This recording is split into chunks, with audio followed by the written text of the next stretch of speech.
Hello, my name is John Albrecht, and I've been involved in the pet industry my entire life.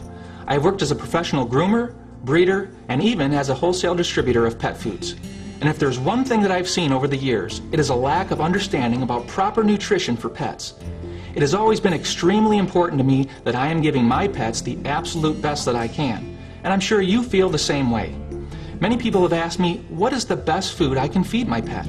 And that's why I'd like to talk with you today about Life's Abundance Holistic Pet Foods for Dogs and Cats. In all of my years as a pet professional, I have never found a better formulation. But before I share this incredible new product with you, I want to give you a basic understanding of the evolution of pet foods and why there is such a great need for a product like Life's Abundance. In order to do this, we'll go all the way back to the beginning and talk about how pet foods began. Pet foods are actually fairly new.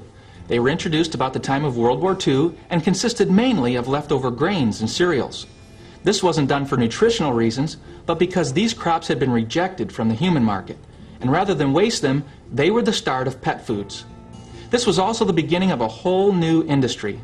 However, it was not long before it became very obvious that leftover grains and cereals didn't provide adequate nutrition by themselves.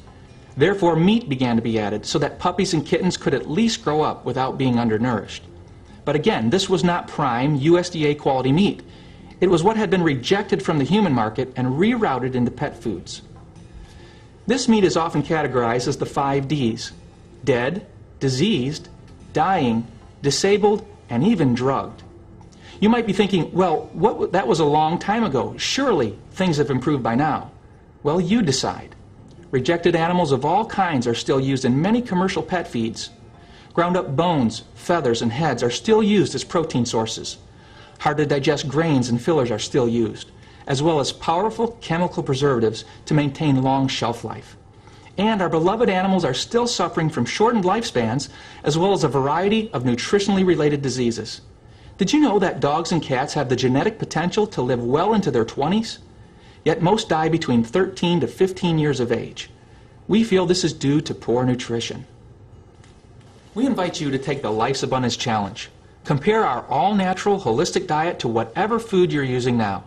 In the next few minutes, I'll be providing you with a list of criteria that you should follow when choosing the best food for your pet. If your food falls short in any category, you need to switch to Life's Abundance today. In order to do this, you'll need to be aware of how to read a pet food label. It's not enough to simply choose a food based on a pretty bag or clever marketing. You need to know exactly what your pet is eating. First, you need to know what should not be in a pet food. Once you realize this, it can literally rule out many of the commercial brands on the market today. Let's start with these 3 ingredients: corn, wheat, and soy. I've grouped these 3 ingredients together because they're basically cereal grains that should never be found in your pet's food. They're used mainly to increase the percentage of protein in the guaranteed analysis, but they are highly indigestible. Indigestible proteins cause stress on the kidneys, and once your pet reaches 5 to 6 years of age, it may be considered a senior. Why? Because of all of the stress placed on the kidneys through low-quality protein sources. But these ingredients are also known allergens.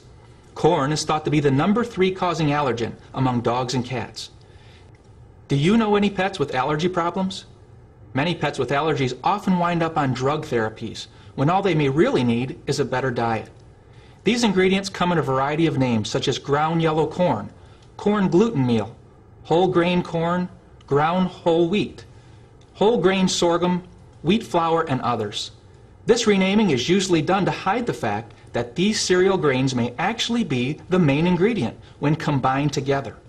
We believe that meat should be the number 1 ingredient for optimal health. Next, we'll look at byproducts. Byproducts are a common ingredient in many pet foods, but what are they? Byproducts are similar to corn, wheat, and soy in that they are indigestible protein sources. Byproducts can include intestines, chicken heads, duck bills, fish heads, chicken and turkey feet, hides, feathers, and bone. These are parts of the animal that are not fit for human consumption. Byproducts do not have to contain meat, and byproducts can include diseased and contaminated slaughterhouse meat and hair. Is this the kind of nutrition that you think is right for your pet? Yet many pet foods on the market today contain byproducts in their list of top ingredients. Another undesirable ingredient would be meat and bone meal. What is meat and bone meal? Certainly this sounds good, but is it?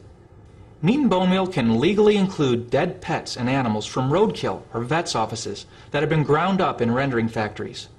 These animals may have been euthanized or have been treated with antibiotics or steroids.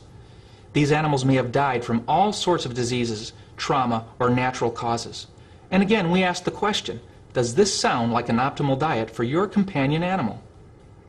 And as if these things weren't bad enough, let's look at how most pet foods are preserved, with chemicals. By the way, should the word chemical even be included in a discussion of good nutrition for your pet? I don't think so. Let's look at the top 3 chemical preservatives that are used in pet foods: BHA, BHT, and ethoxyquin.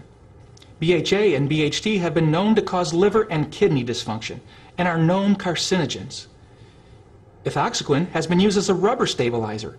So why do pet food companies use these powerful chemicals when there are clearly natural alternatives? The answer is easy. These chemicals can provide pet foods with a 2-year shelf life or greater. This gives the ability to produce mass quantities of food, which saves on manufacturing costs and creates more profits. In case you weren't aware, it is not uncommon for pet foods to sit around in warehouses or even semi-trucks for up to 18 months before they are ever sold. Without chemical preservatives, these foods would have to be discarded. As a former pet food distributor, I have actually seen pet food sit 1 full year in the back of a semi-truck without any climate control whatsoever. Would you still want to buy your brand of pet food if you knew it had been sitting around for that long before you bought it? I hope not. What do you think the nutritional value of that food is going to be? And we could go on with the list of ingredients that have no place in your pet's food, like artificial colors and flavors, sugars or corn syrup, beef tallow or animal fat, which is lard, animal digest, and more. But let's take a look at one more thing that is often misunderstood: the guaranteed analysis.